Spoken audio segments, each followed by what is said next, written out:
What's up, everybody? Part 3 of 4. Okay, today, all right, quick rundown. I'm doing doing a 4-part series on Savage firearms that I own. I wish I had some more, or at least some other ones that I could, throw in the mix, like some buddies or something like that. But unfortunately, I don't. So I'm only doing the 4 that I have. I'm not getting paid for any of this. I just love Savage firearms.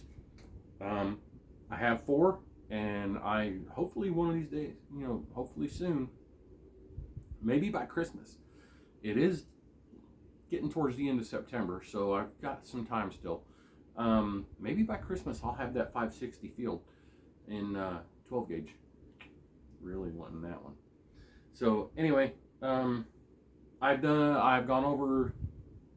If you haven't seen the previous ones, I have done the 17 HMR from Savage. I have done the Savage long rifle, the long rifle 22 Mark II, and now today, this time we're going over my 6.5 Creedmoor. This one right here, I love this gun. This one was a Christmas present from my brother. Let's see, it was the year before last year. I got this from my brother. So as far as like pricing and stuff like that, I have an idea what they go for. I don't know what he paid for it or anything like that. So these are just general talking points. There is nothing special about any of my rifles, shotguns, whatever. Just I'm passing along information. If you're thinking about getting Savage, like one of these particular rifles, at least you got a little information in your pocket to go off of. If you don't have one or don't have access to one, or like maybe somebody who has one and you're thinking about getting one, go out and try it out first. It's what I did. I shot ogres, and that was my definitive answer. I'm like, yeah, I want one of those. And I can probably, I'm going to share that story with you guys as to what brought me to this 6.5 Creedmoor. A couple years ago, it was about halfway into firearm season for deer.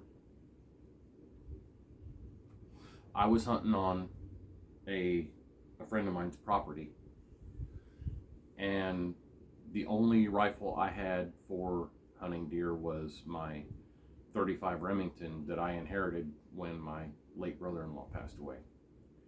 And this deer, it came out of the, give you an example or give you an idea what the situation was. I was on top of a ridge.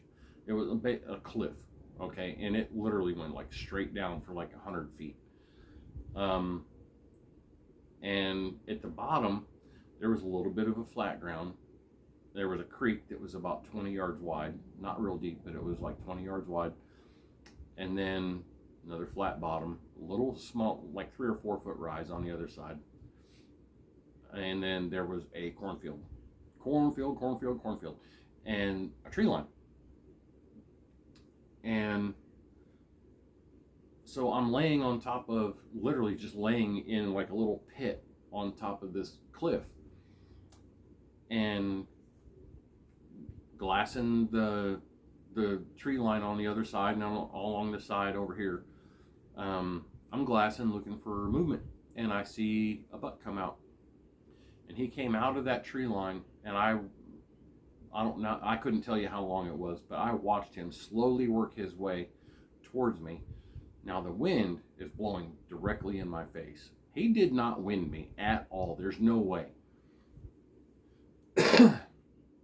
So he comes and he stops, and I got my rangefinder. I hit him with my rangefinder. He stopped right at 500 yards. Now my 35 Remington, it's a good rifle. I can shoot half-inch groups at 100 yards with that all day long. but I'm not going to try to shoot 500 yards with it. I knew that was just outside of its capabilities. And so this deer stops, and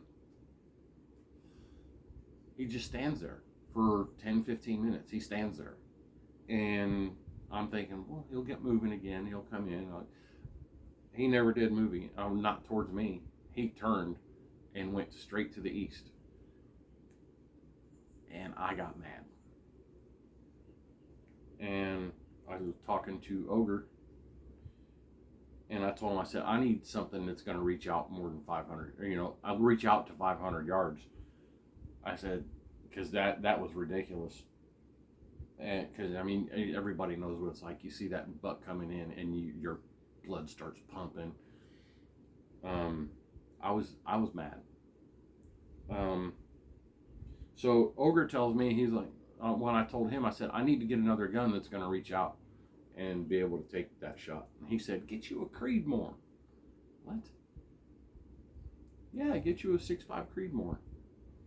I'm like, dude, I've never shot one. I don't know. He goes, well, let's go. We went back into his house and grabbed his. We went out on the gun range right there in the backyard. He's lucky to have a shooting range in his backyard. But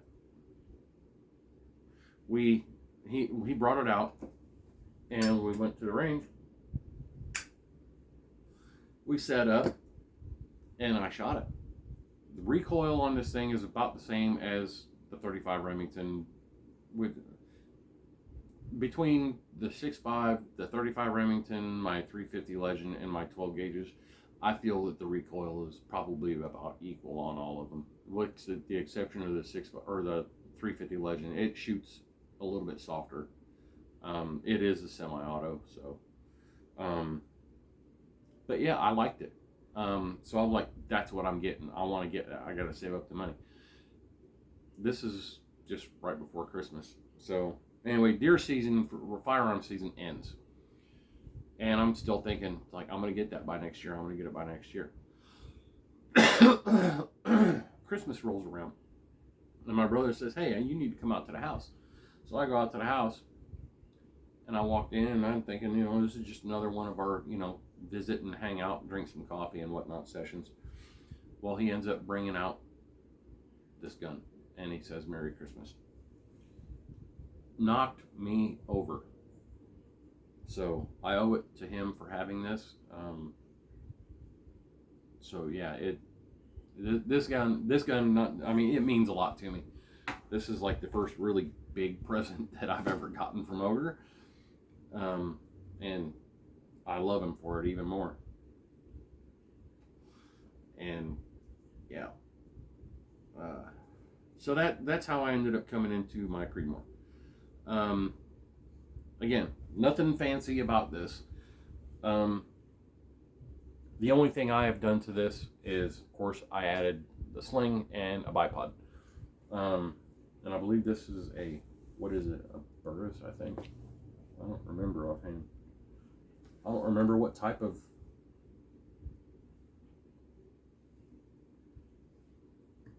Well, that might be it right there. No, it's not. It's just the model number. I don't remember what brand bipod this is, so I can't share that with you. But I think I got it at Walmart. It was either Walmart or one of the local farming and implement type places. I'm not going to say their name. I've had some problems with them, so I don't want to promote them in any way, and I sure as hell don't want to get in trouble for them. So I'm not gonna give them any kind of recognition. But needless to say, I don't shop there anymore.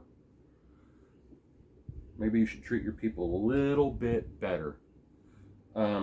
So, okay, here it is. This was purchased as a combo. So it's just composite. That's a little more hollow than the Mark II stock. It is thinner. I can feel it give just a little bit when I squeeze it.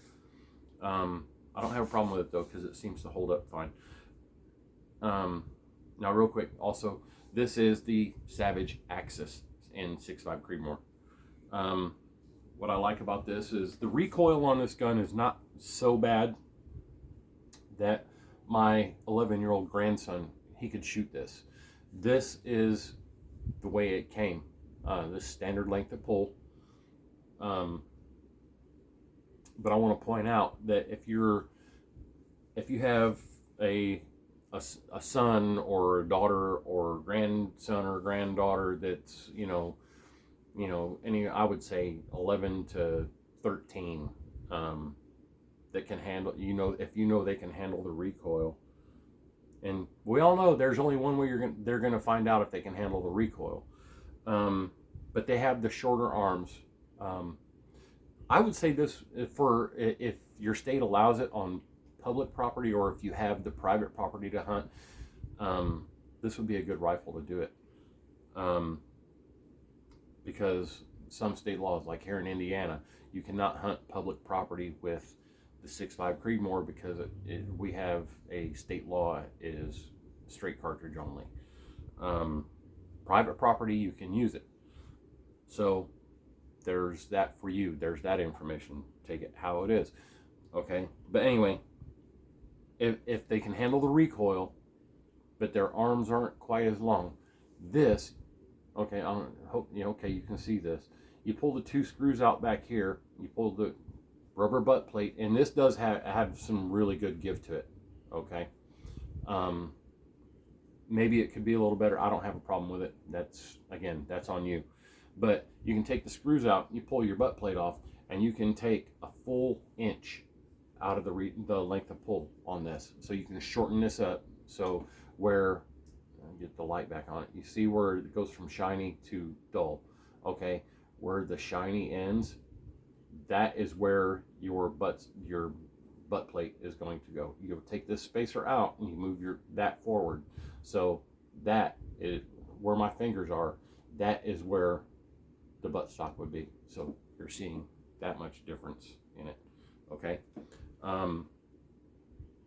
But I have long arms, and this is very, very comfortable for me.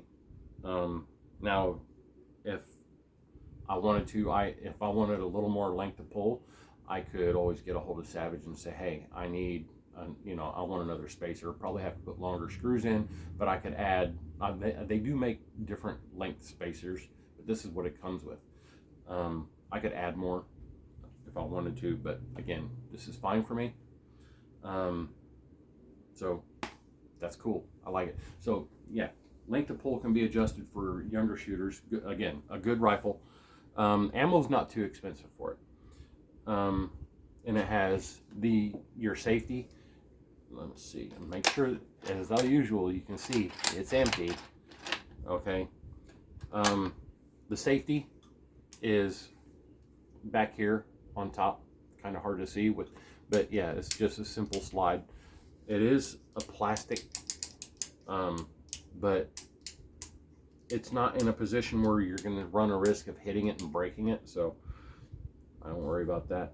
It does come with a 3-round box magazine, plastic on the bottom, but it has a plastic follower, metal spring, and the box itself is metal.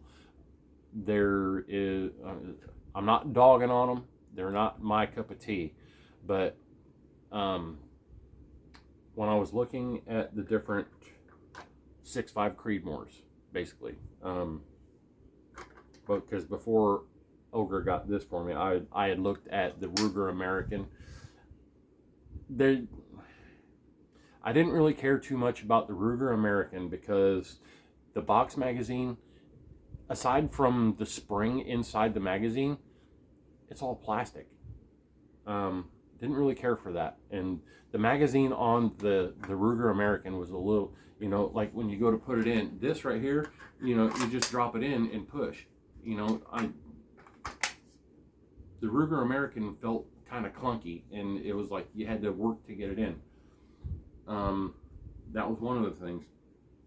Now, this is something that I really, really love about Savage quality firearms.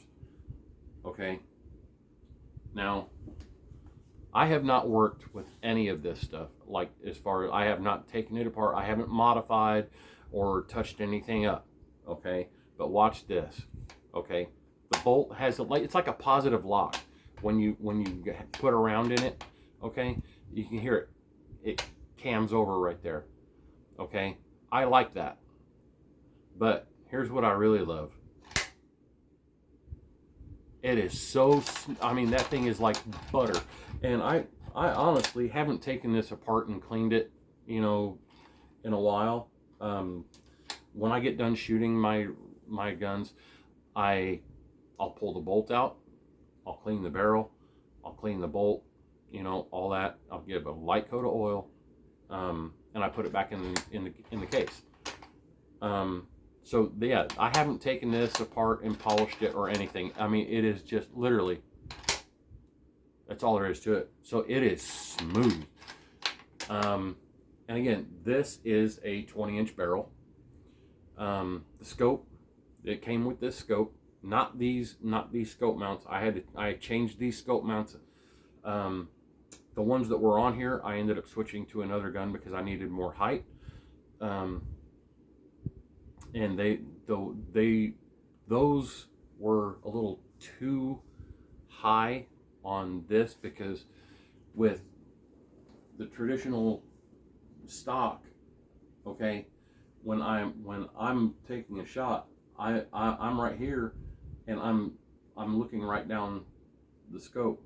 The other one was too high, and I felt like I had my head up too high. It didn't feel comfortable. So I can get down into it, and I can get it, you know, get a good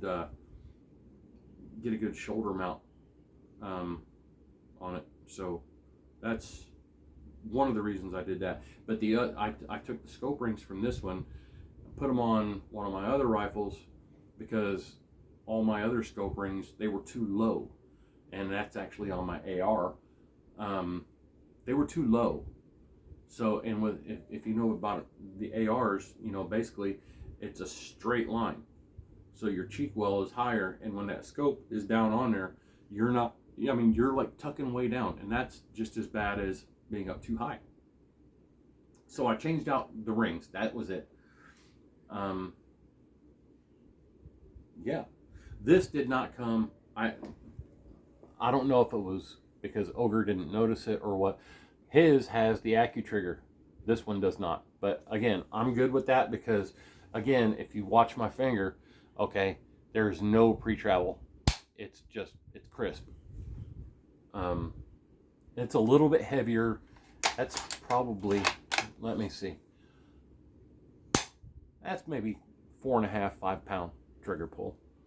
I don't notice trigger pull too much, because when I am shooting and taking a shot on an animal, I do a very slow squeeze.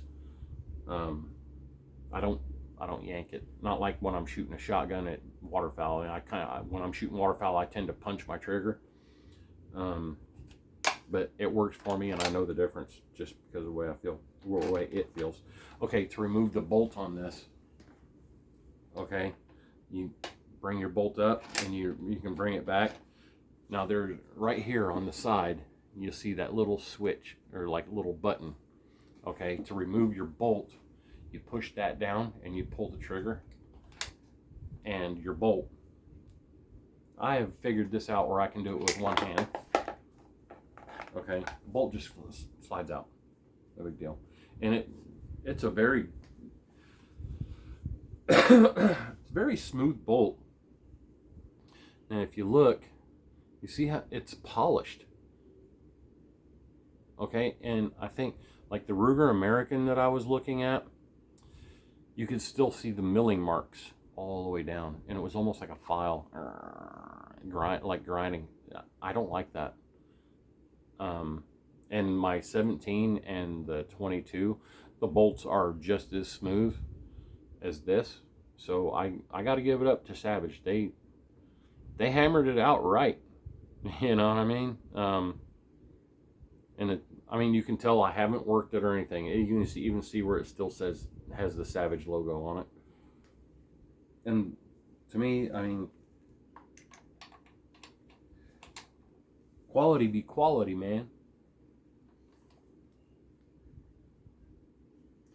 Dun, dun, dun, dun, dun, dun. And to put it back in, it's as simple as, I'll try to do this where you guys can see it now.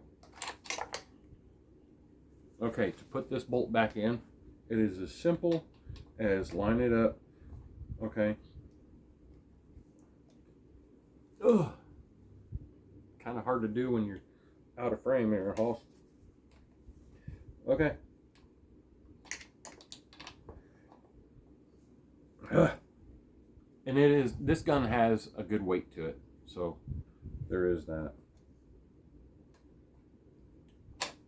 Okay, so yeah, it's the same thing. You pull your trigger, you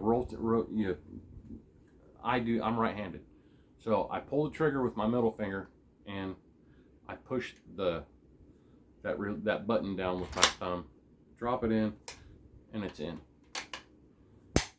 So, but anyway, that's pretty much it. Again, free-floated barrel.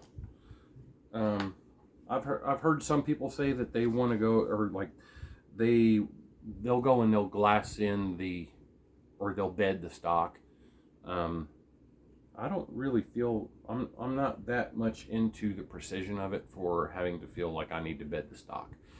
This, it shoots good the way it is. Wow, I'm kind of running a little bit on the parched side. All these videos I'm shooting today. Wow. Oh yeah, old Joe, he's still warm.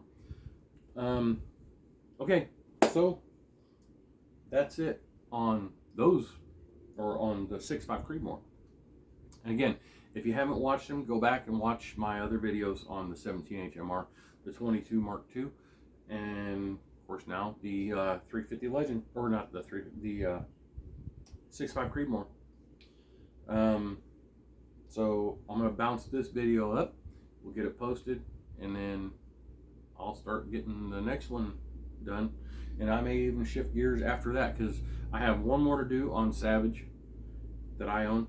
I'm gonna get that one taken care of, and then I think I might just go and do a total of like a 7 video series. Just cover all of the ones that all the guns that I have. But that way, because some people may not like all the savage. I'm just a savage guy. So, all right, I'm gonna end this one. This is Pappy, Black Duck 24. I'll catch you guys on the next one, and you know the drill.